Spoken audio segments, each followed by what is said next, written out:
जो बच्चों व्याकरण शिक्षण की हम चर्चा कर रहे थे। संस्कृत शिक्षण में हमारा जो कल के क्लास में विषय चल रहा था वह था व्याकरण शिक्षण। तो कल हमने व्याकरण शिक्षण का अर्थ, इसके उद्देश्य और महत्व, इस पर हमने कल चर्चा कर ली थी। तो बच्चों जैसा कि मैंने आपको बताया कि व्याकरण वह शास्त्र है जिसके द्वारा भाषा के शुद्ध रूप का ज्ञान हमें होता है। यह वी आ उपसर्ग पूर्वक त्रि धातु से ल्युट प्रत्यय करने पर व्याकरण शब्द की व्युत्पत्ति होती है। व्याकरणते व्युत्पादन्ते शब्दः अनेनिति व्याकरणम, जिसके द्वारा शब्द के प्रकृति प्रत्यय का विधान बताकर उसकी मूल प्रकृति का विधान किया जाता है, उसे व्याकरण कहते हैं।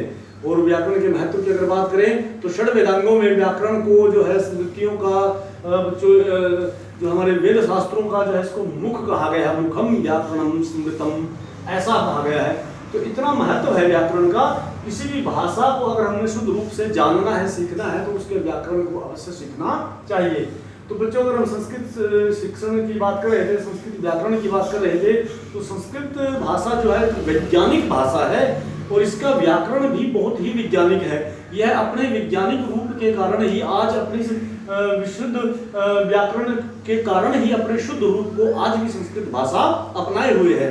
तो बच्चों संस्कृत शिक्षण में अगर हम व्याकरण की बात करें तो कौन सी ऐसी विधियां हैं जिन विधियों को अपनाकर हम संस्कृत भाषा में व्याकरण को पढ़ा सकते हैं। तो बच्चों बहुत सारी विधियां हैं जो हमारे ऋषि मुनियों ने, हमारे आचार्यों ने अपनाई हैं। तो उसमें जो सबसे पहले हम चर्चा करेंगे वह अव्याकृत विधि। अव्याकृत विधि क्या है?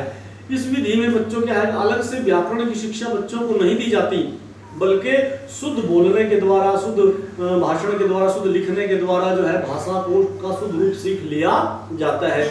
इस विधि के जो प्रवर्तक आचार्य हैं वो उनका मानना है कि अलग से व्याकरण शिक्षण करने की आवश्यकता नहीं है, अलग से व्याकरण की शिक्षा देने की जरूरत नहीं है। केवल शुद्ध प्रयोग के द्वारा, शुद्ध बोलने के द्वारा ही जो है ना हम भाषा के शुद्ध रूप को सीख सकते हैं।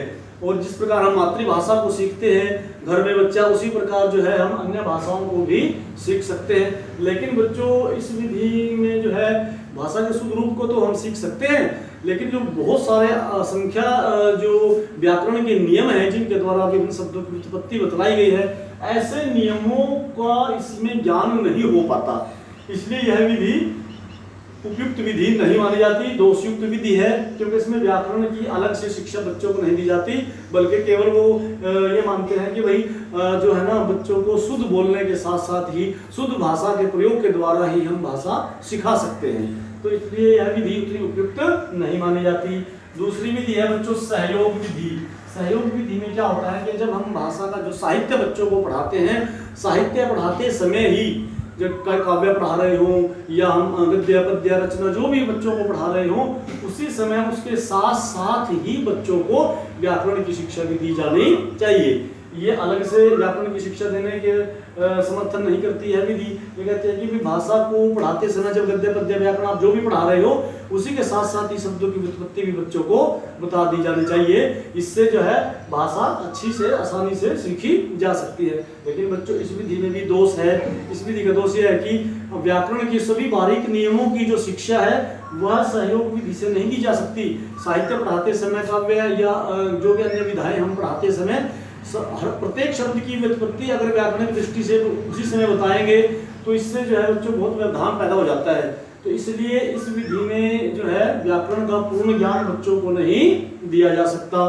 तो सहयोग विधि में लिखना है तो क्या लिखेंगे? सहयोग विधि के प्रवर्तक आचार्य क्या मानते हैं? वो ये मानते हैं कि भाई भाषा पढ़ाते समय ही भाषा का जितना भी उसकी विधाएं हैं, गद्य पद्य व्याकरण जो भी वो पढ़ाते समय ही बच्चों को साथ साथ जो है शब्दों की व्युत्पत्ति, प्रकृति प्रत्यय आदि बता दिया जाना चाहिए। उसके साथ ही व्याकरण की शिक्षा दी जानी चाहिए, ऐसा मानते हैं। लेकिन बच्चों यह विधि दोषपूर्ण है, क्योंकि इसमें जो है वो सभी शब्दों की व्युत्पत्ति जो है वो गद्य पद्य पढ़ाते समय बच्चों को नहीं दी जा सकती। दूसरा बच्चों इसके बाद बात आती है आगमन विधि। आगमन विधि का अर्थ है जिसमें पहले उदाहरणों प्रस्तुत किए जाते हैं, फिर उसके बाद बच्चों को नियम बताए जाते हैं। कोई भी शब्द की अगर हम व्युत्पत्ति बताएं तो बच्चे जो है संधि बच्चों को बता रहे हैं, या कोई भी अन्य कुछ भी शब्द रूपों की व्युत्पत्ति बता रहे हैं, संधि के प्रकार बच्चों को बता रहे हैं, तो बच्चों उसमें क्या है कि सबसे पहले उदाहरण प्रस्तुत करेंगे, फिर उसका नियम बताएंगे। तो इसमें बिल्कुल भी रटने पर जोर नहीं दिया जाता, यह विधि अच्छी मानी जाती है। पढ़ाने के लिए इसमें पहले बच्चों को जो है उदाहरण प्रस्तुत किए जाते हैं, उसके बाद उनके नियम बच्चों को बतलाए जाते हैं। इस विधि के द्वारा भी जो है बच्चों व्याकरण की शिक्षा हम बच्चों को दे सकते हैं। अगली जो विधि है बच्चों हम निगमन विधि, यह विधि जो है आगमन विधि की बिल्कुल विपरीत है। इस विधि में क्या किया जाता है, पहले बच्चों को नियम बतलाए जाते हैं, उसके बाद उदाहरणों की व्याख्या के माध्यम से जो है बच्चों को व्याकरण की शिक्षा दी जाती है।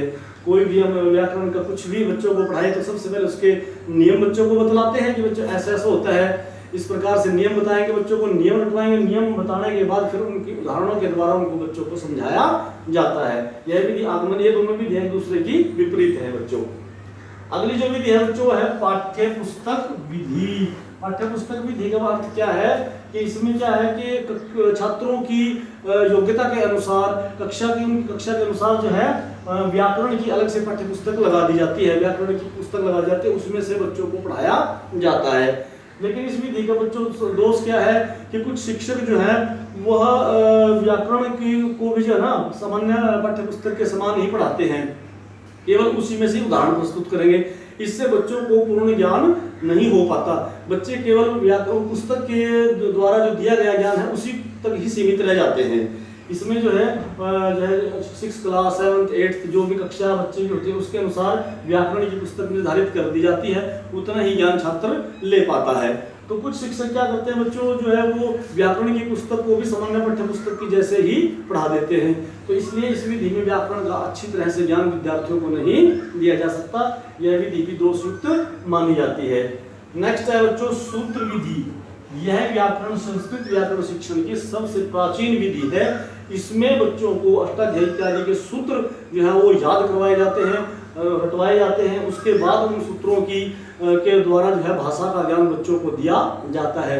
लेकिन बच्चों आज के युग में यह विधि बहुत ही श्रम साध्य है, बहुत मेहनत इस विधि में करनी पड़ती है विद्यार्थियों को, लेकिन इससे जो है व्याकरण का पूर्ण ज्ञान अवश्य हो जाता है। लेकिन बच्चों जो है इस विधि के द्वारा जो है बहुत ज़्यादा श्रम, बहुत मेहनत विद्यार्थियों को करनी पड़ती है। इतना समय संस्कृत विषय में जो है उसमें भी स्कूल में नहीं मिल पाता विद्यार्थियों को, तो इसलिए बच्चों यह उपयुक्त विधि तो है लेकिन बहुत ही श्रम साध्य विधि है, बहुत अधिक इस विधि में विद्यार्थियों को मेहनत और करवानी पड़ती है। नेक्स्ट जो विधि सबसे उत्तम विधि जो मानी है बच्चों प्रयोग एवं विश्लेषण विधि। इस विधि में बच्चों जो है इसको हम कह सकते हैं आगमन और निगमन विधियों का मिश्रित रूप। इसमें बच्चों को पहले उदाहरण दिए जाते हैं, फिर नियम बतलाए जाते हैं, कहीं पर पहले नियम बताकर फिर बच्चों को उदाहरण देकर इस विधि के द्वारा पढ़ाया जाता है, तो प्रयोग करवाकर उनका विश्लेषण करवाया जाता है व्याकरण के प्रत्येक नियमों का। तो बच्चों यह विधि जो है व्याकरण शिक्षण की आज के युग में सर्वोत्तम विधि मानी गई है। इसी विधि से ही व्याकरण की शिक्षा आज की उसमें दी जानी चाहिए। इस विधि में जो है आगमन और निगमन दोनों विधियों का मिश्रित रूप से प्रयोग करके जो है शिक्षक बच्चों को व्याकरण की शिक्षा देता है। तो इस प्रकार बच्चों जो आज हमने व्याकरण शिक्षण की इन विधियों पर हमने विस्तार से चर्चा की है। सबसे पहले इसमें अव्याकृत विधि है, फिर सहयोग विधि है, आगमन विधि है, निगमन विधि है, पाठ्यपुस्तक विधि, सूत्र विधि और प्रयोग एवं विश्लेषण विधि। इन सब विधियों के द्वारा भी जो है हम बच्चों को व्याकरण की शिक्षा दे सकते हैं। तो बच्चों यदि परीक्षा में यह व्याकरण शिक्षण पर अगर प्रश्न आपके एग्जाम में आ जाए लिखना, तो सर्वप्रथम बच्चों इसका व्याकरण शिक्षण का अर्थ, व्याकरण शिक्षण की व्युत्पत्ति, इसका उद्देश्य और महत्व तथा इसकी विधियों पर विस्तार से चर्चा करके अंत में इसका उपसंहार हम देंगे, निष्कर्ष देंगे।